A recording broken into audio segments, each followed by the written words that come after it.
Bem-vindo ao canal Total Audiolivros. Os xistes e sua relação com o inconsciente de Sigmund Freud. A técnica dos xistes, parte 6. Entre os exemplos dados por Lipps 1898 de enumeração xistosa, em coordenação, encontramos as seguintes linhas citadas como intimamente aparentadas aos estudantes, professores, filisteus e asnos in die Heine. MIT Iner Gabel und MIT Mu. Zog da Mutter aus der Bru. Com um forcado e muito esforço. Sua mãe pescou-o do ensopado.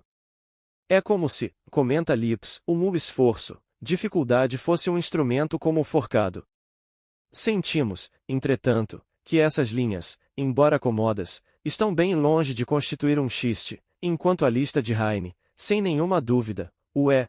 Podemos talvez evocar mais tarde esses exemplos, quando não necessitarmos evitar o problema da relação entre a comicidade e os xistes. Observamos no exemplo do Duque do Tintureiro que tal xiste por unificação não persistiria se o tintureiro replicasse: não, tenho medo de que o cavalo não suporte a fervura. Mas sua resposta real foi: e sim, Alteza, se ele suportar a fervura.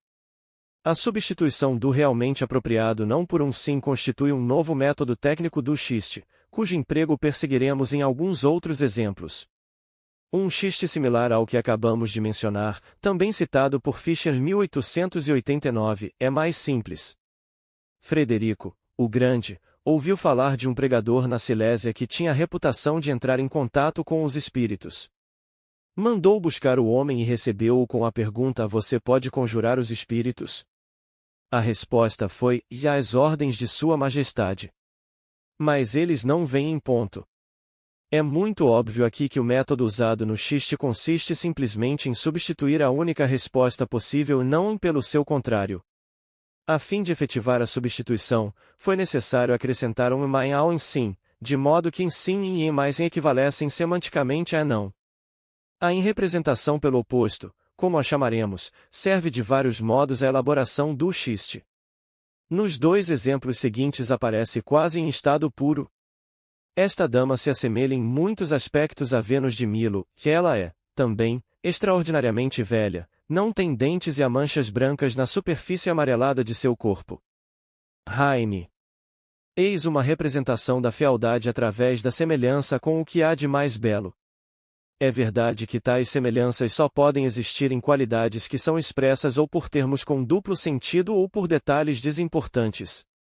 A última característica aplica-se a nosso segundo exemplo, o Grande Espírito, de Lichtenberg.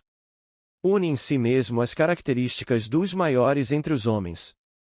Tem o porte da cabeça torto como Alexandre, que teve sempre que usar um toupé como César, podia beber café como Leibniz, e desde que adequadamente instalado em sua poltrona, esquecia-se de comer e de beber como Newton, como este tendo que ser despertado, usava sua peruca como Dr. Johnson, e sempre deixava um dos botões da braguilha desabotoado como Cervantes. De uma viagem à Irlanda, Von Falky, 1897, trouxe um exemplo particularmente bom de representação pelo oposto, exemplo em que não se faz o mínimo uso de palavras com duplo sentido. A cena ocorre numa exposição de museu de cera, que poderia ser o de Madame Tussaud. Um guia conduzia um grupo de visitantes jovens e velhos de figura a figura, enquanto as explicava: e este é o Duque de Wellington e seu cavalo, explicou ele. Em consequência, perguntou uma jovem dama: qual é o Duque de Wellington e qual é seu cavalo? Qualqueira, minha bela jovem, foi a resposta. Você paga a entrada e faz sua escolha. Seria esta a redução do xiste irlandês: que falta de vergonha as coisas que estas pessoas ousam oferecer ao público nestes museus de cera. Não se pode distinguir entre o cavalo e seu cavaleiro. Exagero faceto. E é para isso que se paga. Essa exclamação indignada é então dramatizada, baseada em uma pequena ocorrência. No lugar do público em geral aparece só uma dama e é particularizada a figura do cavaleiro, necessariamente o Duque de Wellington, extremamente popular na Irlanda. Mas o descaramento do proprietário ou guia, que extrai dinheiro dos bolsos do povo nada oferecendo em troca, é representado pelo contrário, por um discurso em que ele se jacta de ser consciencioso homem de negócios, que não tem outra coisa mais próxima ao coração que o respeito pelos direitos que o povo adquire pagando. Podemos agora verificar que a técnica desse xiste não é bastante simples. Na medida em que capacita ao trapaceiro insistir na sua honestidade, classificar-se como um caso de representação pelo oposto, mas na medida em que o trapaceiro o faz numa ocasião em que dele se requer coisa muito diferente, replicando com a respeitabilidade do negócio quando se espera a identificação das figuras, temos um caso de deslocamento. A técnica do xiste consiste em uma combinação dos dois métodos. Nenhuma grande distância separa esse exemplo de um pequeno grupo que poderia ser descrito como constituído de xistes de exageração. Nestes, o sim em que ocorreria na redução é substituído por um não em que tem, entretanto, a despeito de seu conteúdo, a força de um sim intensificado, e vice-versa. Uma negativa é um substitutivo para uma confirmação exagerada. Assim, por exemplo, no epigrama de Lessing. Dai gut Galate. Men sagt, sie Schovarsen iraar. Da doc iraar son Schovars, ao CES Caute, War. A boa Galateia tinge seus cabelos de negro, até os pensamentos. E seus cabelos já eram negros quando os comprou. Ou a maliciosa defesa da filosofia por Lichtenberg. Há mais coisas no céu e na terra do que sonha vossa filosofia, disse o príncipe Hamlet desdenhosamente. Lichtenberg sabia que essa condenação não era ainda severa o bastante, pois não levava em conta todas as objeções que podiam ser feitas à filosofia. Acrescentou, portanto, o que faltava, e mais há também na filosofia muita coisa que não é encontrada no céu ou na terra. Seu acréscimo de fato enfatiza a maneira pela qual a filosofia nos compensa da insuficiência que Hamlet censura. Tal compensação, porém, implica uma outra reprovação ainda maior. Dois xistes de judeus, embora de um tipo vulgar, são ainda mais claros, já que se libertam de todo vestígio de deslocamento. Dois judeus discutiam sobre banhos. Tomo banho anualmente, disse um deles, quer precise ou não a ponto. É óbvio que essa insistência jactante na própria limpeza serve apenas para convencer-nos de sua sujeira. Um judeu notou restos de comida na barba de um outro. Posso dizer-lhe o que comeu ontem. Diga-me, então, pois bem, lentinhas. Errado, isso foi anteontem. O exemplo seguinte é um excelente xiste de exageração, em que se pode facilmente reconstruir a representação pelo oposto. O rei condescendeu em visitar uma clínica cirúrgica, lá deparando com um professor que executava a amputação de uma perna. Acompanhou todos os estágios com altas expressões de sua real satisfação e bravo. Bravo! Meu caro professor! Quando a operação terminou, o professor aproximou-se dele e perguntou-lhe com uma profunda reverência: E Vossa Majestade ordena que eu ampute também a outra perna? Os pensamentos do professor durante o aplauso real não poderiam de certo manifestar-se inalterados. Parece que estou amputando a perna desse pobre sujeito por ordem do rei e para sua real satisfação. Afinal, existem realmente outras razões para a operação.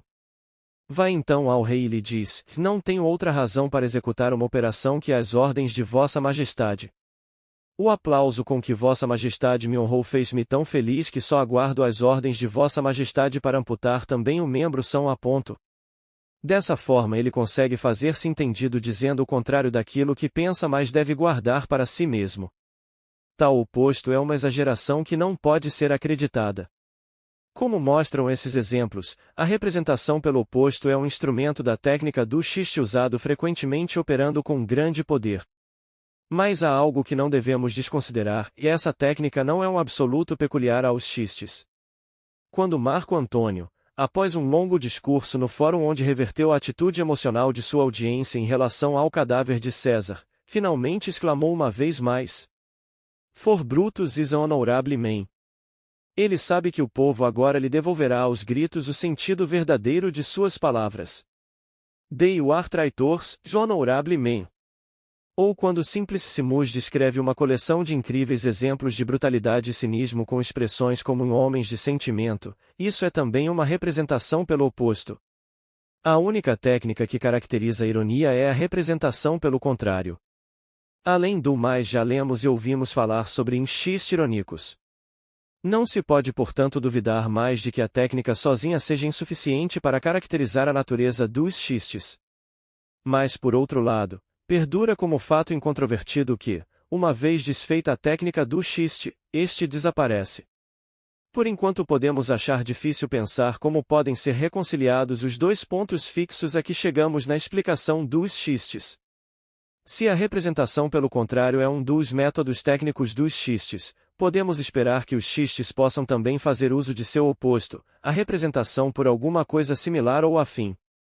A ulterior evolução de nossa pesquisa de fato há de mostrar que esta é a técnica de um novo e particularmente compreensivo grupo de xistes conceptuais.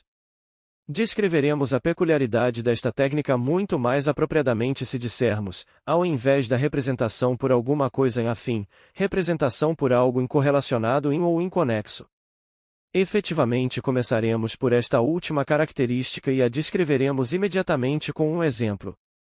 Eis uma anedota americana, e dois homens de negócio, não particularmente escrupulosos, conseguiram, por meio de uma série de empreendimentos de alto risco, acumular grande fortuna, e faziam agora sérios esforços para introduzir-se na boa sociedade. Um método, que impressionou-os como de provável êxito, era ter seus retratos pintados pelo mais famoso e mais bem pago artista da cidade, cujos quadros gozavam de alta reputação. As preciosas telas foram exibidas pela primeira vez em um grande sarau e os próprios anfitriões conduziram o crítico e conhecedor de arte mais influente até a parede de onde pendiam os retratos lado a lado, para desfrutar o seu admirado julgamento a respeito. Após estudar os trabalhos por longos instantes, o crítico balançou a cabeça como se algo estivesse faltando e indicando o espaço vazio entre os quadros, perguntou calmamente: "Mas onde está o Salvador?" "E deste a não vejo o quadro do Salvador." O sentido deste comentário é claro. Tratamos ainda uma vez da questão de representar alguma coisa, que não pode ser expressa diretamente. Como ocorre esta em representação indireta? Partindo da representação dada no xiste, reconstituímos o trajeto inverso através de uma série de associações e inferências facilmente estabelecíveis. Podemos adivinhar pela pergunta onde está o Salvador. Onde a imagem do Salvador, que a visão dos dois quadros recordou ao locutor uma visão semelhante, familiar a ele, que incluía entretanto um elemento ora omitido, a figura do Salvador entre duas outras. Há apenas uma situação desse tipo, Cristo crucificado entre dois ladrões. O xiste confere proeminência ao elemento omitido. A similaridade apoia-se em informação transmitida pelo xiste, as figuras pendentes à direita e à esquerda do Salvador, pode consistir apenas no fato de que os quadros pendentes das paredes são imagens de ladrões. O que o crítico pretendia dizer era simplesmente: "Vocês são um par de patifes", ou, em maior detalhe, "que me importam os retratos de vocês?" O certo é que são uma dupla de patifes. E efetivamente ele termina dizendo isso através de algumas associações e inferências, utilizando o método que denominamos de alusão. Recordemos imediatamente em que parte já deparamos com a alusão, numa conexão, a saber, com o duplo sentido. Quando dois sentidos são expressos por uma palavra, sendo um deles tão mais frequente e usual que desde logo nos ocorre, enquanto o segundo é mais fora de mão e portanto, menos proeminente, propomos referir isto como em duplo sentido com uma alusão. Em todo um conjunto de exemplos já examinados constatamos que sua técnica não era simples e percebemos agora que o fator de complicação deles era a alusão. Veja-se, por exemplo, o xiste de inversão sobre a esposa que tem se dado um pouco, ganhando portanto muito dinheiro, ou o xiste absurdo do homem que respondia às congratulações pelo nascimento de seu filho mais novo dizendo que era notável o que podiam realizar as mãos humanas. Na anedota americana defrontamos uma alusão sem duplo sentido e verificamos que sua característica é a substituição por algo que lhe seja vinculado em uma conexão conceptual. Pode-se facilmente imaginar que haja mais de um tipo de conexão utilizável. A fim de que não nos percamos em um labirinto de detalhes, discutiremos apenas as variações mais marcantes, e ainda assim, apenas alguns exemplos destas. A conexão usada para a substituição pode ser simplesmente uma semelhança fônica, de modo que essa subespécie torna-se análoga ao grupo que entre os xistes verbais compreende os trocadilhos. Aqui, no entanto, não se trata de semelhança fônica entre duas palavras, mas entre sentenças inteiras, expressões características, e assim por diante. Por exemplo, Lichtenberg cunhou esse dito: novos balneários tratam bem, em que evoca-nos imediatamente o provérbio: novas vassouras varrem limpo. As duas expressões partilham a palavra inicial e algumas mediais tanto quanto a estrutura inteira da sentença. Não há dúvida de que a sentença tenha se introduzido na cabeça do espirituoso filósofo como imitação do provérbio familiar. Assim, o dito de Lichtenberg torna-se uma alusão ao provérbio. Através dessa alusão, alguma coisa é sugerida, mas não dita diretamente, a saber, que algo mais é responsável pelos efeitos produzidos pelos balneários além das características invariantes das fontes termais. Uma solução técnica semelhante aplica-se a outra pilhéria, Serol Schist-Witz de Lichtenberg, uma garota de mais ou menos 12 moden modas. Isto soa semelhante a em 12 monden luas, e 10 meses, o que pode ter sido originalmente um deslize na grafia dessa última expressão, permissível em poesia. Mas também faz sentido usar a mutante moda ao invés da mutante lua como um método de determinação da idade de uma mulher. A conexão pode também consistir na similaridade, exceto por uma leve modificação. Assim, essa técnica é também paralela a uma técnica verbal. Ambas as espécies de xiste produzem quase a mesma impressão, mas podem ser mais bem distinguidas uma das outras se consideramos os processos de elaboração do xiste. Eis um exemplo de xiste verbal ou trocadilho desse tipo: Maria Vil era uma grande cantora, famosa pela extensão não apenas de sua voz. Sofreu a humilhação de que o título de uma peça teatral, baseada em famosa novela de Júlio Verne, aludisse à sua deselegante figura, e a volta a viu em 80 dias. Ou, uma rainha por braça, modificação do conhecido dito de Shakespeare em um rei por polegada. A alusão a esta citação foi feita com referência a uma aristocrática e altíssima dama. Não se poderia objetar seriamente a que alguém desejasse incluir tal xiste entre as incondensações acompanhadas de modificações como substitutivo. Um amigo disse de alguém de olhar muito arrogante mas obstinado na perseguição de seus objetivos: Hier het ideal voor den kop, tem um ideal à frente de sua cabeça. A expressão corrente é, in bret voor den kop haben, literalmente, ter uma parede à frente da cabeça, em ser obtuso. A modificação alude a essa expressão e utiliza seu sentido para seus próprios propósitos. Aqui, uma vez mais, podia-se descrever a técnica como condensação com modificação. É quase impossível distinguir entre alusão através de modificação e incondensação com substituição, se a modificação se limita a uma mudança de letras. Por exemplo, dispiritis em ponto. Esta alusão ao flagelo da indiferitis difteria representa como um outro mal público a autoridade, quando exercida, por pessoas desqualificadas. As partículas negativas fazem alusões muito nítidas à custa de leves alterações. Spinoza, meu companheiro de descrença, diz Heine. Nos, por desgraça de Deus, trabalhadores, servos, negros, vilões, é como Lichtenberg faz iniciar-se um manifesto, que ele não desenvolve além, desses infortunados, os quais de certo não têm mais direito a esse título que os reis e príncipes na sua forma não modificada. Finalmente, uma outra espécie de alusão consiste na omissão, comparável à condensação sem formação de substitutivo. Na verdade, omite-se algo em toda alusão, ou seja, o processo dedutivo leva à alusão. Só depende de que a coisa mais óbvia na verbalização da alusão ou do substitutivo que preenche parcialmente a lacuna seja a própria lacuna. Assim, uma série de exemplos nos faria retornar da ostensiva omissão à alusão propriamente dita. A omissão sem substitutivo é apresentada no seguinte exemplo: há um espirituoso e agressivo jornalista em Viena, cujas mordazes invectivas já o levaram várias vezes a ser agredido fisicamente pelos objetos de seu ataque. Em certa ocasião, quando comentava-se novo crime cometido por um de seus opositores habituais, alguém exclamou: se X ouve isso, terá seus ouvidos socados novamente.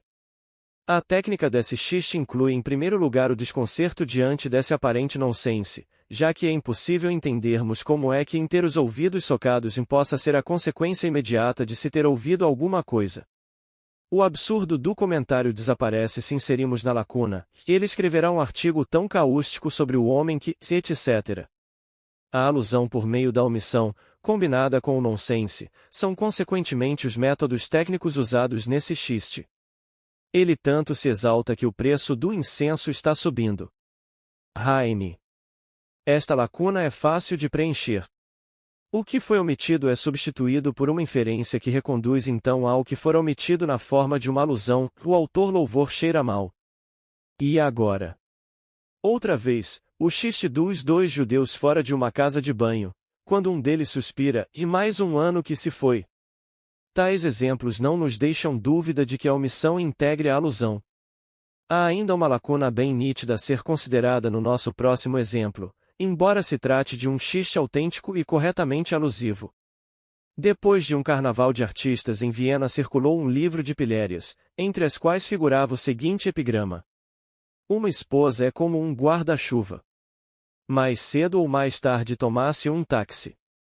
Um guarda-chuva não é proteção suficiente contra a chuva. O mais cedo ou mais tarde só pode significar em se a chuva aumenta e o táxi é um veículo público. Já que nos interessa aqui apenas a forma da analogia, adiaremos o exame mais detalhado desse xiste para um momento posterior. O Embader von Lucken de Heine contém um regular vespeiro das mais picantes alusões e faz uso muitíssimo engenhoso dessa forma de xiste para propósitos polêmicos, contra o Conde Platen. Bem antes que o leitor possa suspeitar do que está em andamento, prenuncia um tema particular, peculiarmente pouco adaptado à representação direta, através de alusões a material da espécie mais variada, seja por exemplo as contorções verbais de Irse Assintin, e você é gordo e eu magro demais, você tem muita imaginação e eu todo o senso para negócios, eu sou um prático e você um diarreticus, em suma, você é meu absoluto antipodex. Vênus Urinia, em A Gorda Gudel von Dreckwalm de Hamburgo e assim por diante. No que segue, os eventos descritos pelo autor tomam uma feição que à primeira vista parece simplesmente demonstrar sua maligna disposição, mas logo revelam sua relação simbólica com o propósito polêmico do autor, ao mesmo tempo que mostram-se alusivos. Finalmente explode o ataque a Platen e daí por diante jorram alusões ao tema, com o qual já fomos familiarizados, do amor do Conde por homens, alusões que transbordam em cada sentença do ataque de Heine aos talentos e ao caráter de seu adversário. Por exemplo, mesmo se as musas não o favorecem, tem o gênio do idioma em seu poder, ou antes, sabe como violentá-lo. Pois não possui o livre amor desse gênio, deve incessantemente perseguir também a esse jovem e saber como captar-lhe unicamente as formas externas, que a despeito de suas curvas adoráveis, nunca falam com nobreza. Obrigado por visitar o canal Total Audiolivros.